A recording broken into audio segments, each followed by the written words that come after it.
Good evening. We are moving on to a new chapter of Tanya. Chapter 4. This is great. We're building good momentum over here. Chapter 4. Okay.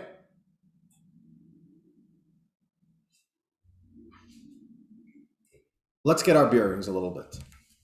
So far, the Alter Rebbe introduced us to the concept. Every Jew has two souls. We have an animal soul. We have a divine, godly soul. Now, the Alter Rebbe says, I want to teach you about the souls. I want to give you an overview. Understand your souls. So the Alter Rebbe says, first we're going to talk about the divine soul. Then we'll talk later about the animal soul. Animal soul, we're only going to get to that in chapter 6, which means we were introduced to it in chapter 1. Right now we are focusing exclusively on the anatomy and the operating system of the divine, godly soul. So this is what we learned so far. The divine soul, its identity, its DNA, if you want to understand what its personality is, it's a piece of God. And therefore, that's literally what it is. Its interests, its drive is godly, is spiritual, is not self-centered, is not ego-centered.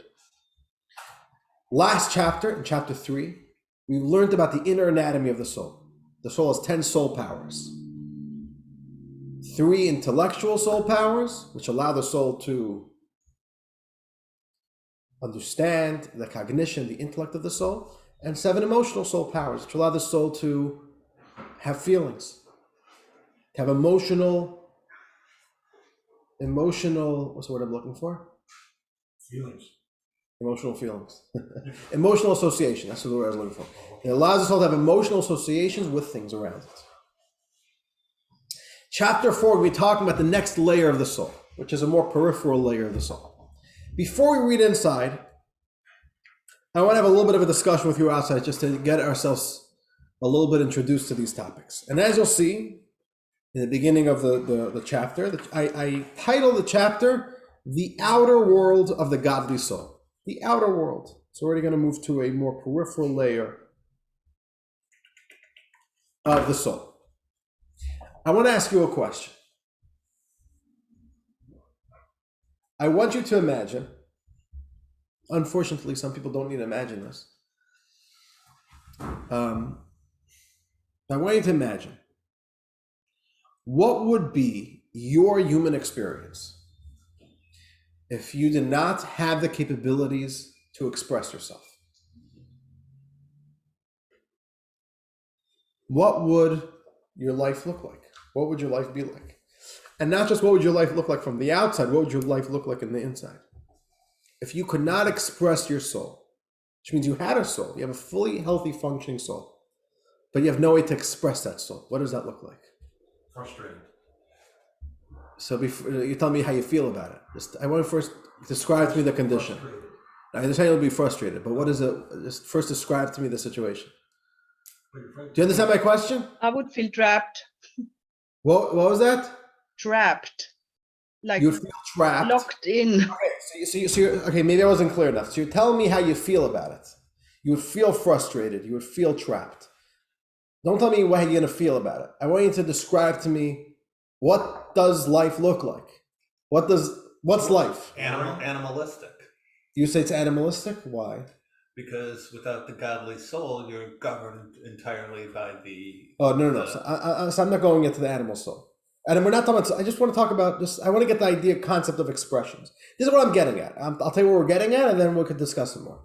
I want to make a distinction that there is a very big distinction within our personality, within our soul, between what the soul is and then the behaviors, the expressions of the soul, the way the soul manifests. Those are two very distinct categories. There's the actual powers and potentials of the soul, and then there's the manifestation and the expression of the soul. So I want to start creating a little bit of clarity amongst us that these are two separate areas. There's the inner world of the soul, and there's the outer world of the soul. The inner world of the soul means what the soul is capable of, the power of the soul. And then there's the outer world of the soul when the soul actually expresses itself. So let's start making that line. If you had no ability of expression, imagine even with zero expression, just that capability is missing. what would life be like? Meaning, what would be missing and what would still be there? Communication. You wouldn't be able to. Communication, which means? You can't tell them what you want. So first of all, you can't talk to people, right? You can't tell them what you want. So you can't communicate with anybody. So maybe, which means you could maybe want something. Lonely? What was that, Alki? Lonely, it would feel lonely. Lonely. Again, you're jumping to an emotion or to a feeling. Yeah, sorry. No, don't worry. But I want to focus on the idea of just simply what is that type of life experience. Yeah. So David says the first point, you're lacking communication. You can't speak to anybody. So you could be thinking, you could have great ideas in your minds. You can have desires and wants and instructions or whatever, but you can't express it. You can't speak it. So that's one thing it's missing. What else? You can't fulfill your needs. You can't fulfill your needs. Like what? So what can't you do? You can't act. You can't act. Is act an expression? Yeah, any action you do is an expression. Oh, every act you do is an expression. Explain to me what does that mean? It's a movement. Is the moving. Your jaw moving is a movement. Your jaw moving is really an expression of the soul, right? Because your soul wants to do something, and then your jaw reacts. Yeah. And if it doesn't move, then you're lacking expression. Right. Okay, so are we on the same page? You can't do things and you can't express, you can't speak things. You can't communicate. So it would all be stuck in your head, right? Would you be able to think? Is thinking an expression of the soul or part of the soul? Anybody on Zoom? I want you to think about this. Is thinking an essential part of the soul or already in the realm of an expression of the soul? Alan, what do you say? I think it's a part of the soul. Thinking, meaning there's one thing for sure. Thinking is much deeper than speaking. But is it a soul power or is it a soul expression? The ability to think, to actively engage in thought. Here's the idea. There's who the soul is, there's the powers of the soul, and then there's active expression of the soul. This chapter, we're going to be talking about active expression of the soul. Every soul doesn't just come with capabilities, soul powers, which are full of personality. Right? Our intellect, our chachma bina das. Remember we spoke about chachma bina das last week and 2 weeks ago? Chachma bina das is full of our personality of our soul. No two minds think alike, right? The way we think and the way we process information, the way our intellect works is very personalized. Same thing with our emotion. But then our soul has 3 tools of expression. Comes with the soul. Let's learn a little bit about it. Let's begin reading. We are on page 49. There's no actual page number here, but it's the page before page 50. So, part 1, which is titled The Garments That Express the Soul.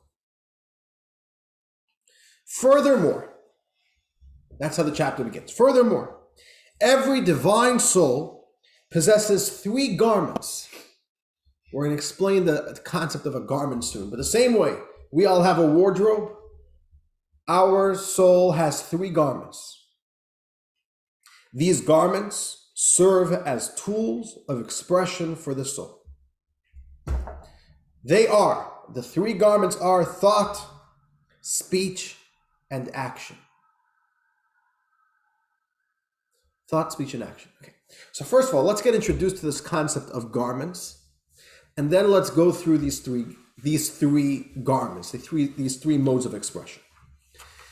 Now, garment, you'll see in the English translation is in quotation marks, which means we're using this in a figurative term. The idea of a garment is a metaphor, it's an analogy. So we all have garments in our closet. We're all wearing garments.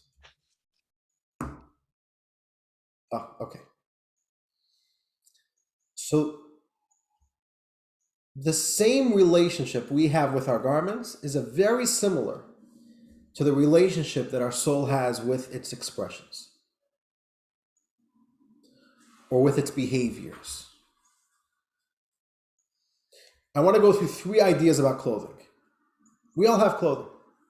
Idea number 1 about our clothing is we literally get into it, right? We get into our clothing. It's just very, very simple, right? It's not something that we have. It's not something we carry. We enter ourselves. We allow ourselves to enter into garments. That's point number 1. Okay, that leads us to point number 2. What do garments do for us? So we get into garments. And what do our garments do? What function do they serve for us as humans? What do you say? They cover us up. Stacy, what was that? They cover us up. First of all, they cover us up. Very good. So we all have an intuitive sense as human beings. Either it's a social construct or not. But either way, it's pretty instinctive that we feel very uncomfortable if we're not covered over properly. And we want to be covered, so clothing covers us. And what do you say, David? I was going to say it protects us. Protection. It protects us, which is... From like in our work, the chemicals and dirt. Oh, and as well, it also protects us. It gets cold, or you're in a certain environment where we need just basic protection. Communication with others. Oh, expressing ourselves. Oh, how we dress. Clothing communicate. So I want to get to you in a second, Dr. Joel, because you're onto something. But I first want to say, Stacy, you're right, and David, you're right. Clothing is a way to cover ourselves and to protect us. But is that really all that clothing is about? When you go and buy clothing, are you just looking for something to cover yourself over? Now you're looking to... No, big no. All right, and our closets tell that story. We have lots of different types of clothing, and we're very deliberate about our clothing, and we're constantly updating our wardrobe, right? The clothing industry is a very healthy industry. I think got only healthier over COVID, no? Even though people weren't going out as much, but... You see, you're right. Clothing on the most basic level covers us. Okay, but really clothing is serving also a much deeper purpose, which is, as Dr. Leib said, it's literally a form of communication. Or in other words, it's a form of expression. The very first piece of information that I share with the world, the first time I met you and you met me, the first time I go into a meeting with somebody, the first piece of information that is being shared, what was that? Okay. The first piece of information that is being shared is my dress. What do I look like? What message am I sharing when I go out and share myself with the world? If I wasn't wearing any clothing, nobody would really know what my story is, right? Actually, that's a message in and of itself. Right. Today, that would be a message in and of itself. But the point is, we all understand that without clothing, a body is just a body. It doesn't share anything. It doesn't share any personality. It doesn't share your function, your role. Clothing is a form of expression. That's really what clothing is. And that's point number 2. We get into our clothing, and the clothing helps share our story with the world. I look good. I look important. People could see what my job is. People could see if I'm formal, if I'm informal, if I'm trashy, right? People could see if I work for the fire department. Your clothing says your story. So I know that Alan's a Michigan fan. That's his story. I just needed something easy to pick from on the screen, and you were very low-hanging fruit there with that M. Oh, keto part of the story, my friend. Just a little more, but it's nonetheless a part of the story.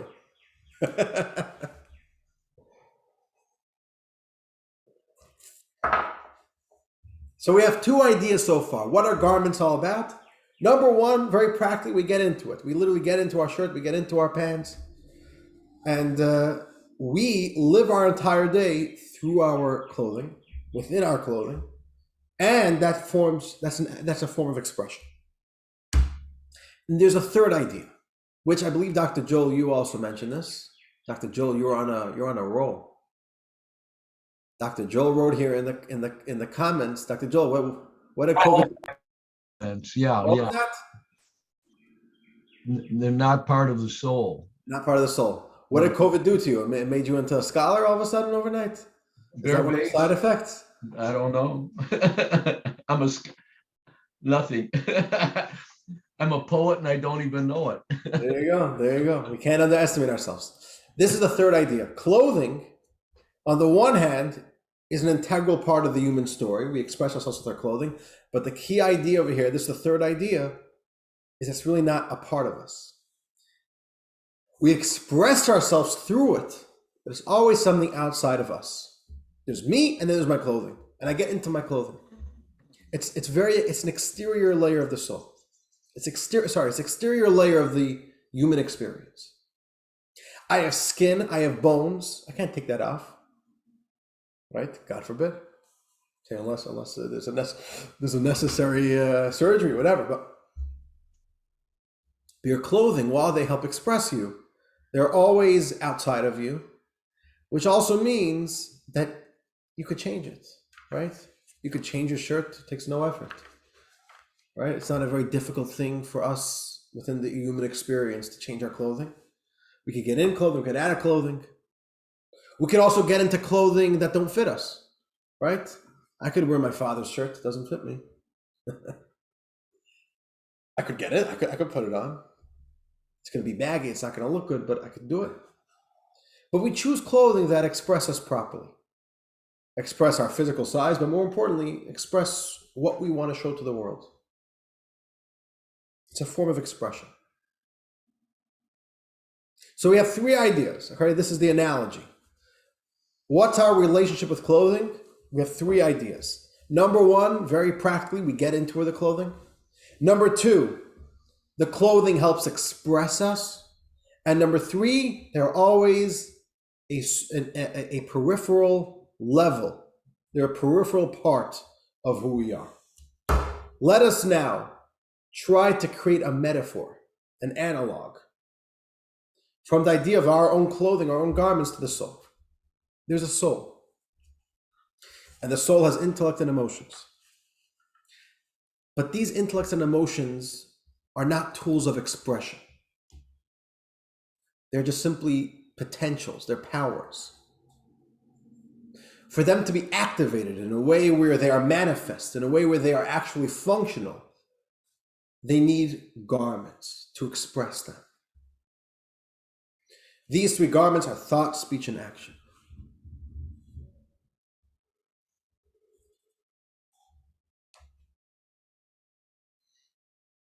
Action is a behavior, isn't a form of expression. Do we all agree with that?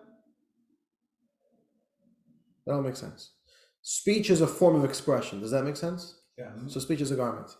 Thought is a form of expression. Do you agree with that? It's a silent form of expression. It's a silent form of expression. You see, thought is a little bit tricky. Am I losing you guys, by the way? Or we're doing good over here? Yeah. Thought is a form of expression. Thought itself is a behavior. Tanya is going to teach us that there's a difference between intellect and thought.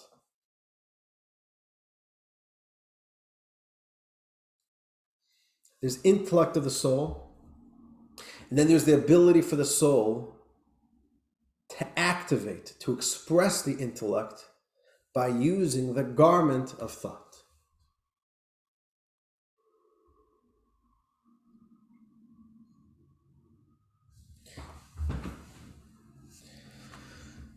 So here you have these three ideas. Three garments, and these three garments help express the soul. Now, remember I started the class saying, what would you look like without your forms of expression? A lump. A lump. What would the soul look like if it only, let's say the soul stopped in chapter 3. The soul has 10 soul powers. But it can't express them. But it can't express. What would the soul look like? In a certain way, you know what it would look like? It would look like a phone with its power off. Lots of potential, but nothing doing. Right. It has a lot of intellect, but that intellect is not being activated and manifest and expressing itself because it doesn't have a tool to allow it to think. See, the intellect gets activated when we think. Thinking gives time. One second. The thinking, as long as we think about something, we're giving it space for the intellect to be engaged in that subject. Without thinking, your soul technically has intellect, but it's not being activated. And the same thing, your intellect could have love, but deep down you got love for something, but you're not thinking about it, and you're not speaking about it, and you're not acting upon it. So it would literally be like a soul, but it seems lifeless. Its whole existence is happening under the surface, not even. It can't actually be activated and manifest. That's what the garments do. The garments are tools. I know you have a question, Max. The garments are a tool for the soul to get into these experiences and allow itself to shine through them. Go ahead, Max. So would an analogy be like a newborn? An analogy could be like a newborn. Oh, very good. But even a newborn, yeah. Newborn, I mean, maybe they express some things, but really undeveloped. Right. A really undeveloped. Yeah, to a degree. Although it's hard to know. By the way, it's interesting. It's an interesting thing. Little children, like my label, he's right now on a mission to stand by himself. He is practicing 24/7. Random thought. Okay, this is a sidebar. I wish this is something which I realized when I was watching my Mendel when he was growing up. I saw my Mendel. He was a baby, a few months old, and every single day he's a man on a mission. He's like, I'm doing something new today, and I'm not gonna, I'm just gonna work and work and work every awake moment on doing this. It was unbelievable. I'm like, at what age do we just decide that we're good enough? We don't need to do that anymore. Can you imagine if every single day I'd wake up and be like, I'm growing today. I'm doing something new today. And I'm just going to I'm going to fail 1,000 times. I'm just going to do it. I don't know. I'm very sad at life that I don't have that type of ambition. So label right now is on a ambition to stand. It's very interesting. What's pushing a child to always grow and do more? Is it because he's seeing his surrounding doing it? I think it's deeper. It's within, it's in the kishkis. You know that you have the power to do it, therefore you want to express yourself. Babies don't care to fly. They see birds flying, they don't care to fly. Why not? It's not because there's no power within to want to do that. So we have this idea, there's a soul and there's 3 forms of expression. How are we doing so far? How does this idea sound? We're doing okay? It's a little bit deep, it's a little bit nuanced. Okay, I want to share with you one last thought. I want to just clarify this concept that there's a very big difference between your intellect, which is a soul power, versus your thought, which is a garment. Soul power is literally a part of who you are. Thought is a garment, is an exterior dimension of your soul. So I want to do a little thought process with you in order to clarify this concept. I want all of you to right now think that 1 + 1 = 3. I want you to spend 5 seconds. Let's just do that. Think 1 + 1 = 3. Is it working? Al says no. Al says you cannot think 1 + 1 = 3. Why not? You gotta unmute. Why can't you think 1 + 1 = 3? Because I know it's not right. And the neuroreceptors in my brain will not accept it. Oh, no. I didn't ask you to accept it. I just asked you to think it. Well, that's what I'm thinking, though. So just think 1 + 1 = 3. Just think it. I didn't ask you if your logic accepts it. I just want you to think it. It's hard to follow that concept. Okay. Could you write 1 + 1 = 3? Sure. I could write it, but I know it wouldn't be right. That's fine. But you could write it. It's right. You know it's wrong. You could write it. Could you say it? 1 + 1 = 3. You just said it. Right. Yeah. Oh, could you? One male, 1 female = 3. Okay. There you go. Interesting. So maybe it is true. Okay. Okay. Why- 1 + 1 = 2. We all know that. But you could think, technically, if you want, you could think for an hour straight that 1 + 1 = 3. You could think that, right? There you have the difference. There's intellect and there's thought. Intellect is the way your soul processes information. That's very deep. Like Al just said, you cannot convince somebody that 1 + 1 = 2. The way, I'll tell you something. Today in our world, unfortunately, there's a very big lack of acceptance when people think differently than you. But people's minds work differently. I don't mean to get into politics, but some people lean to think more conservatively. Some people lean to think more liberally, or whatever term you want to use. Can I tell you, let's say you're a conservative. Can I tell you, I just want you to think for a day like a liberal. I just want you to. What would you tell me? It doesn't fit me. It just, what do you mean? It just doesn't. It's not me. No, come on. Just one day. Big deal. What do you mean? I can't. Right? That's intellect. Intellect is full of our personality. There's a way we think. You can't convince somebody differently. The same thing with our emotions. Can I tell you, you're mad? Oh, just be in a good mood for 2 hours. And then in 2 hours, you can be mad again. What would you say? I'm sorry. This isn't interchangeable. Or if I just tell you, you don't like this person, for one day, just love them. No. If you want, I could choose to not act upon my dislike for this person, but I can't love. Love is a real emotion. Soul powers are like our skin. You can't take it off. It's a part of who we are. It's like our bones. It's like our flesh. It's there. It's not coming off. You can't move it. You can't move your nose somewhere. We're not a Mr. Potato Head. It's part of who you are. All of our expressions are garments. You could take them off at will. You could think 1 + 1 = 3. Your intellect won't accept it. That's fine. But you could think it. You could write it. You could say it. You trying to see the difference?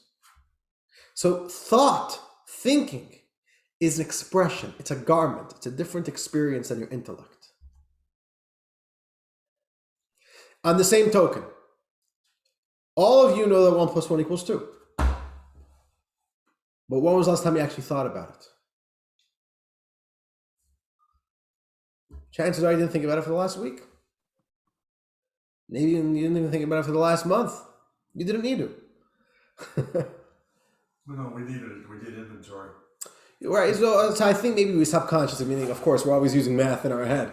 But to actually think about it, 1 + 1 = 2. You didn't think about it. See, that's the idea. There's a difference. Your intellect knows it, but you didn't actually think about it. Which means that idea wasn't being expressed, wasn't being manifest in the behavior of active thinking. So that's the idea. We have 3 soul garments: thought, speech, and action. Okay. And this is, right now, this just sounds like information. Very soon we're going to learn about how important understanding the structures. But this is what we're saying. There's the internal soul, 10 soul powers, and then there's a manifestation of the soul, where the soul is literally able to get into a garment of an expression, of a behavior, and express itself through that. Let's continue reading. Any questions before we continue? How are we doing? Doing okay? Right? It's complex, but it's also very simple. Soul has 3 garments, which are behaviors. These behaviors allow the soul powers to be manifest and allows the soul powers to express themselves. Let's continue. We're talking about the divine soul. So what do you think the divine soul, what type of activities, what type of behaviors, what type of expressions does our divine soul want to engage in? Mitzvot. Mitzvos. Torah and mitzvos. If you tell your soul, let's go eat a good supper, we'll go eat a good piece of steak, your divine soul will be like, okay, I couldn't care less for that. It's not a behavior that interests it. Just like if I told you, let's go outside, let's collect twigs and let's make a nest in a tree. What would you say? Couldn't care less for that. That's not the way my soul expresses itself.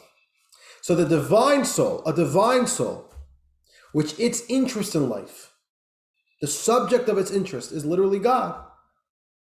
Its garments that it wants to get engaged in, to express itself, is Judaism, Torah and Mitzvos. Let's read that inside. These three garments give the soul active expression in the 613 mitzvos of the Torah. There's a soul. Every mitzvah is a behavior. Every mitzvah is either a thought. Certain mitzvahs are thinking, like what we're doing right now. We're learning Torah. We're using our active thought to think Torah. There's speech, like prayer, and also studying Torah and saying good words and saying a kind word. And then there's action-based mitzvahs. Most mitzvahs are action-based, like putting on tefillin and lighting Shabbos candles and eating in a sukkah, right?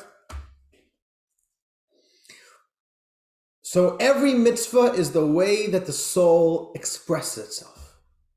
And we have to realize, just like, and Elke, you were saying this before, it would feel very lonely, it would be miserable. Can you imagine not expressing yourself? Can you imagine that you have desires, you have inner desires, and you can't express yourself? I can only imagine how painful it must be. Can you imagine somebody who loves somebody, but they literally can't speak, and their arms don't work, so they can't hug them, and they can't say I love you? How painful would that be? So expression is not just a nice feature of the soul. It's very important for the soul. This is how the soul gets to express itself. How does the soul express itself? That's what mitzvahs do. Let's continue reading. Since when you actively observe all the action-related mitzvahs, right? When you do mitzvahs which involve action, that's one form of garment. And you use your speech to discuss the 613 mitzvahs on their laws. There are speech mitzvahs, like studying Torah and studying Jewish law. Put here the plug for next course. You got to discuss the 613 mitzvahs and their laws. That's next course. If you want to give your soul expression in speech and in thought, come to next course. We'll learn about the 613 laws. 613 mitzvahs and their laws. Okay. And you immerse your thought in whatever you can grasp in Torah study, in all four levels of Torah. There's four levels of Torah. Pshat, the literal level. Remez, the allegorical level. Derush, the homiletical level. And Sod, the mystical. So, when you do mitzvahs in all three of these areas, action, speech, and thought, or on the top of page 50, then, using these three garments, every one of the 613 components of the divine soul is dressed, meaning it can be expressed in the 613 mitzvahs in the Torah.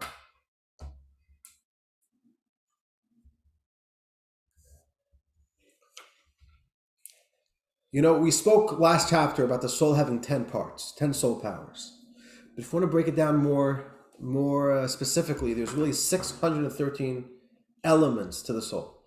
613 components. And it's not a coincidence. It's not a coincidence. There are 613 parts of the soul. There are 613 mitzvahs. Each mitzvah is designed to give another dimension of your soul expression. The more mitzvahs you do, the more expression you give to your soul.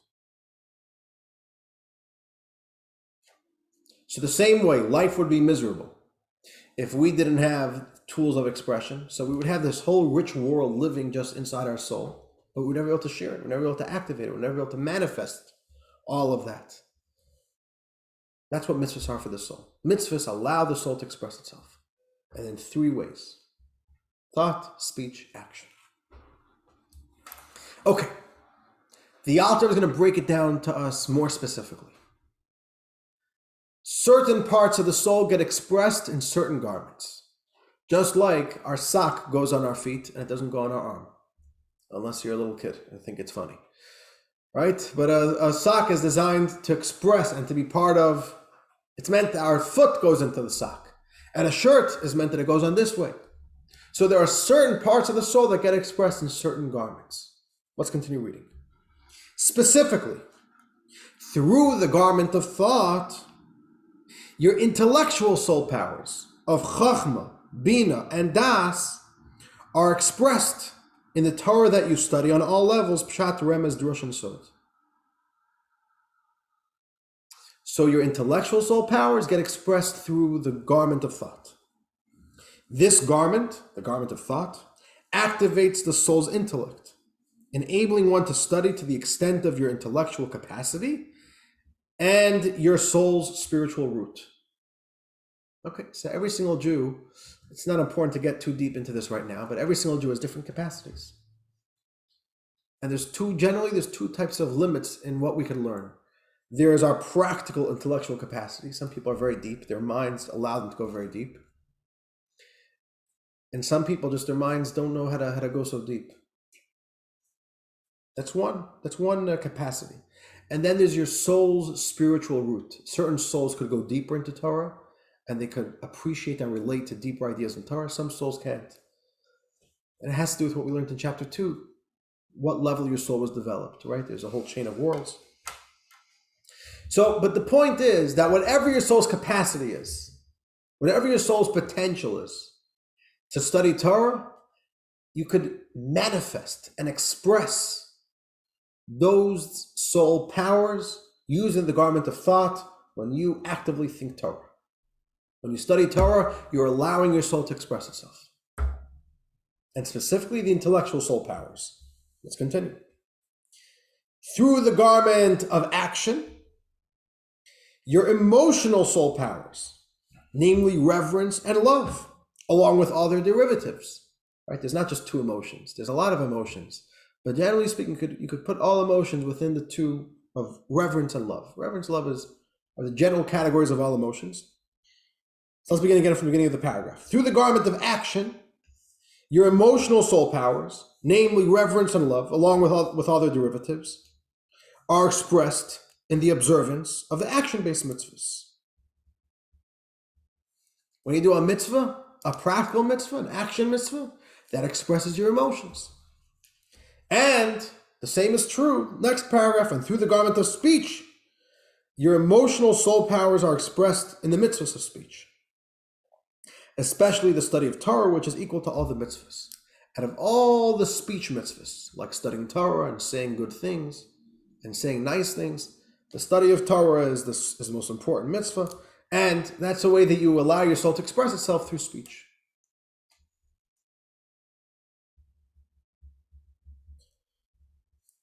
There we have this idea.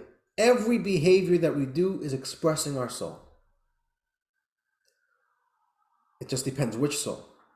If your behavior, if your action that you're doing right now is a pleasure-seeking action, then you're expressing your animal soul.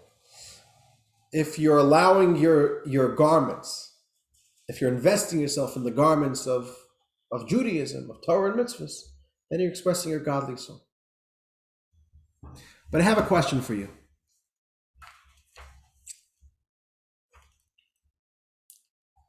The Alter Rebbe said over here that your emotions are expressed, are manifest in the action-based mitzvahs. When you light Shabbos candles, when you put on tefillin, that is the clothing for your emotions. Is that true? Are the rituals an emotional experience? We usually look at that as like two separate worlds. I could have an emotional relationship with God, and then God gave me all these stuff to do. Busy working.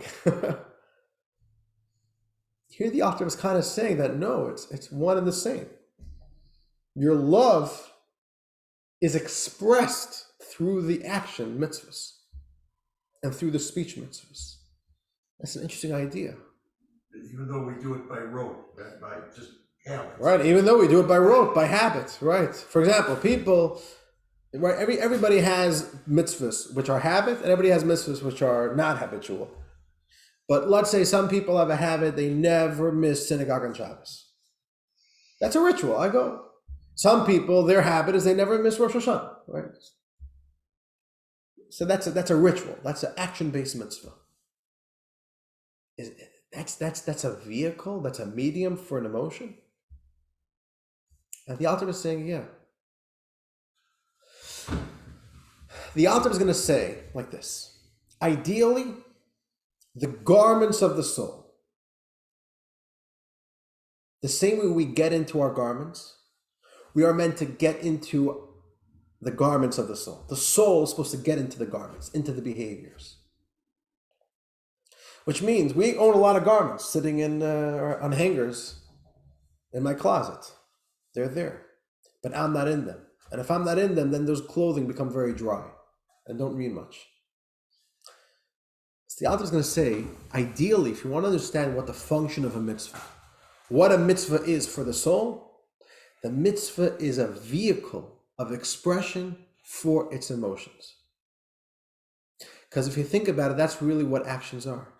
Actions are results of our feelings. Ideally, not every action. Taking out the garbage, not always do you feel so emotional about it. But the meaningful actions in our life, ideally, should be emotional. And if it's not emotional, then we call that robotic, right? Then it loses a lot of its meaning, right? Especially when it comes to relationships, right? Let's read that. Let's read and we'll discuss more. Bottom of page 50, where it says, mitzvahs are an emotional experience.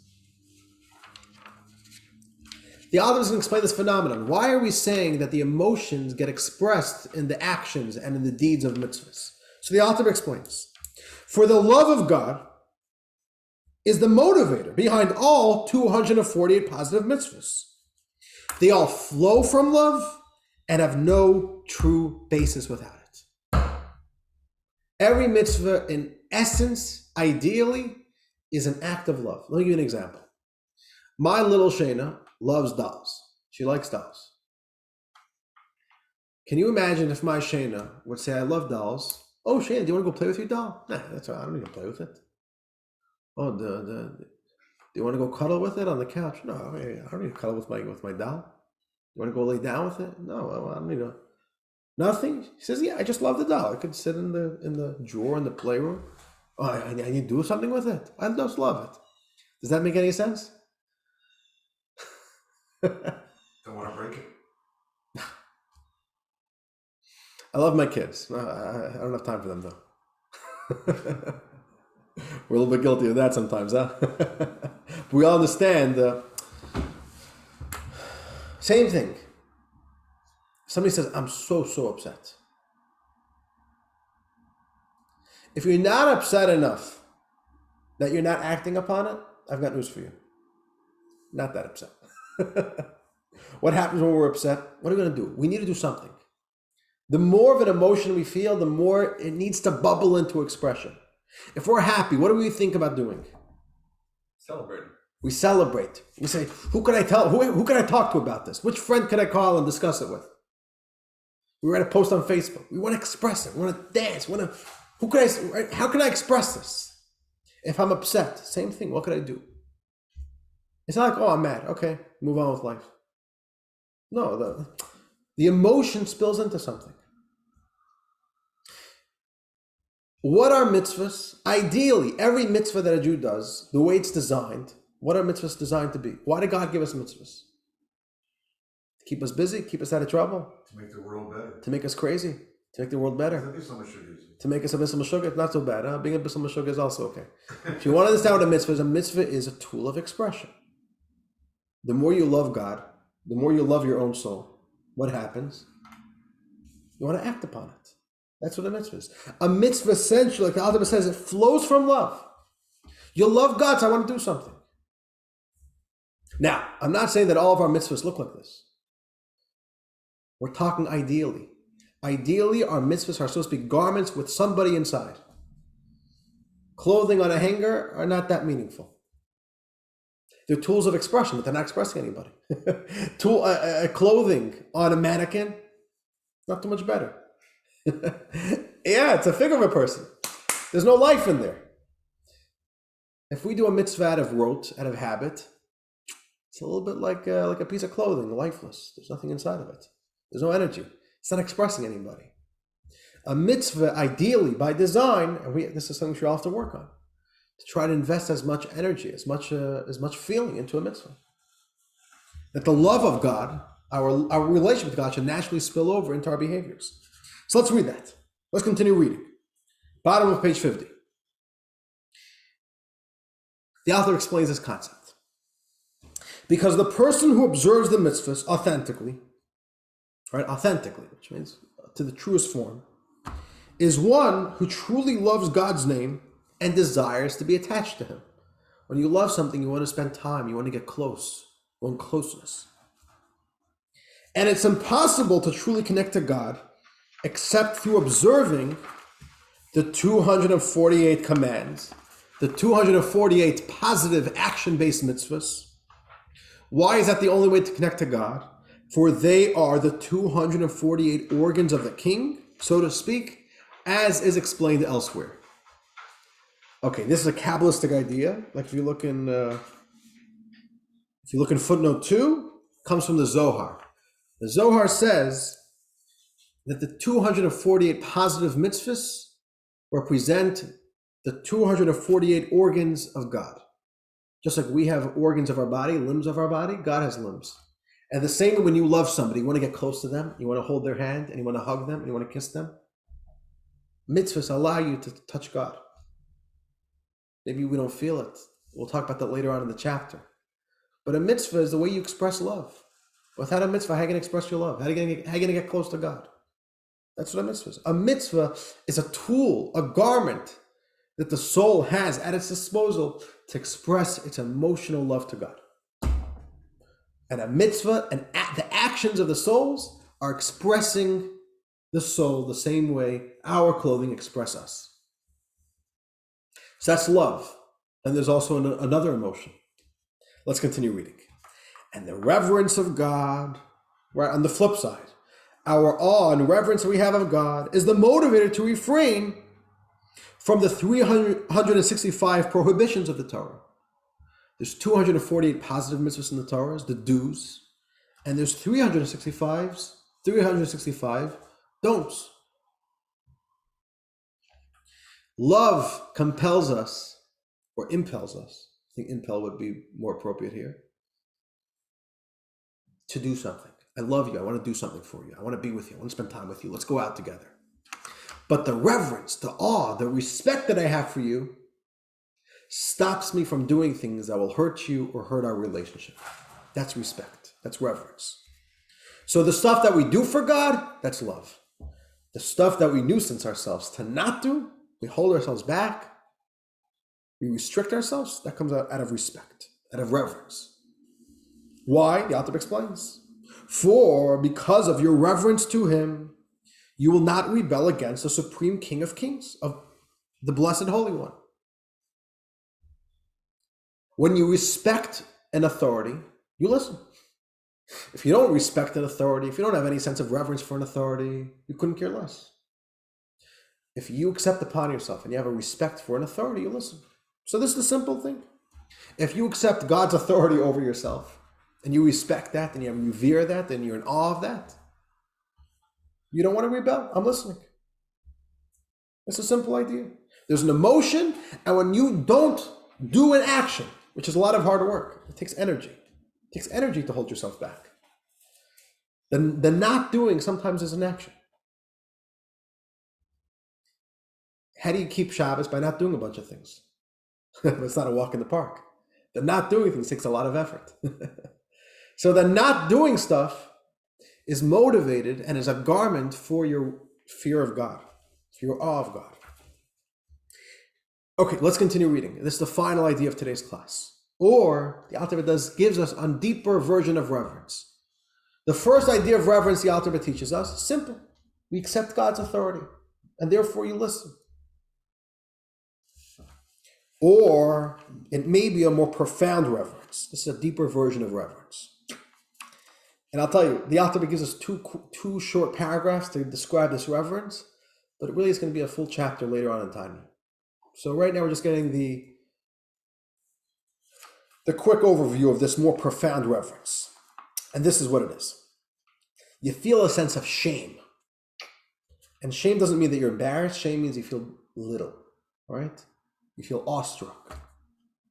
You feel humbled in the presence of God's greatness and won't rebel to do what is evil in his eyes. All those disgusting things which God hates. If you respect somebody, and you have the awareness that you're in their presence. And being in their presence literally makes you feel very humbled. Like think of your greatest role model. And all of a sudden you're in their presence. And you have such respect for them. And you literally are starstruck by them. You feel belittled. Not in a negative way. It comes from the opposite, because of the power of who you're standing in front of. And if you know if you know that there's something which they don't like, something which they hate, you won't do it. I'm in your presence. How can I do it? So there's a verse in Deuteronomy that says there's stuff which is evil in God's eyes, and all those disgusting things which God hates. What does God hate? What does God see as disgusting? So the Alter Rebbe says, and this is a bit of a deep concept. We'll read it briefly, and as we learn more in Tanya, we'll understand these concepts better. Let's continue. These disgusting things that God hates are the klipos and sitra achra, which are the negative forces of the universe. You may remember these terms from chapter 1. Klip and sitra achra, we'll be learning a lot more about this in chapter 6 and chapter 7 and chapter 8. Right now, there's something called klip and sitra achra, the negative energy, the negative forces within our universe. Let's continue.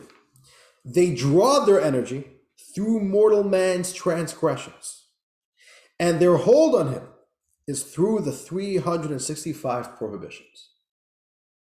When we do a sin, we are emboldening the klipa, the negative forces in the universe. So this idea, if you revere God and you have the sense of being in the presence of God, and you know that God hates klipa, and if you do something, you're gonna give support to klipa, you won't do it. So that's the idea the Alter Rebbe is saying. The Alter Rebbe is basically saying a very simple idea. Judaism are forms of expression for the soul. The learning part of Judaism, where we engage our thought, we spend time studying for an hour, that engages the intellectual part of our soul. And all the mitzvahs, which involve action and speaking, those engage our emotions. Our emotions find expression in every mitzvah. Every mitzvah allows another dimension of our soul to express itself. To a certain degree, let's make that personal. What's a mitzvah? A mitzvah is a way how we could express our love and respect in our relationship with God and in our relationship with our own soul. And it's not enough to just say, did I ever tell you that I changed my mind? You have to express it. And without expression, our soul gets very frustrated because it's natural for our soul. Our soul wants to express itself. And every mitzvah that we do is a way for our soul, part of our soul that we all have within us, to find expression, thought, speech, and action. And this is called the garments of the soul. So now we know the soul has two dimensions. There's an inner dimension of the soul. There's the outer dimension of the soul. The inner dimension of the soul are the soul's 10 soul powers, its intellect and its emotions, and then it has the outer world where it can express itself, where it can manifest itself. It could get involved in behaviors. And that is the three garments of thought, speech, and action. And with this we conclude, and with this we have the next layer of the soul. This is the outer layer of the soul, how the soul expresses itself. Next week, the chapter is going to do something very interesting. The Alter is then going to discuss in the rest of the chapter what these garments do for the soul. What the author is going to say is that there's a feedback loop. The garments help express you, but the garments also give something back to you more than what you have on your own. Or in other words, Judaism is not just a way for us to express our soul. Judaism gives something to our soul that the soul on its own didn't have. That's going to be for next week. And with that, we conclude for tonight. Rabbi, Yes. I got a quick question. So Sure. originally you showed us that picture with the of the anatomy of the soul with the 10 sifrot. But then when you were reading over here, you said that the soul also has 613 components and not 10. But I was a little confused about that. So you're a doctor, right? Yeah. Okay. Well, I used to be, but Listen, your name on Zoom says doctor. what? You Your name said the name on your Zoom account says Dr. Jolie. Okay. Here's my point. If I told you, do you know what a human is? A human has a head, and a human has a torso, and a human has 2 arms, and a human has 2 legs. Yeah. Would I be wrong? No. Okay. But then let's say you come to class, and all of a sudden I start telling you about all the other bones and this and all. Whoa, yeah. That's Okay. It's part of the whole. It's Part of the part of the a way to generalize. When we generalize, we say this. Gotcha. Okay. And general soul powers. Okay. I want to break it down. Souls are very complex. You can break it down into 613. Okay. But we don't need to understand how it's 613. The point is there's 613 specific parts of the soul, and every mitzvah gifts another part of our soul the gift of expression.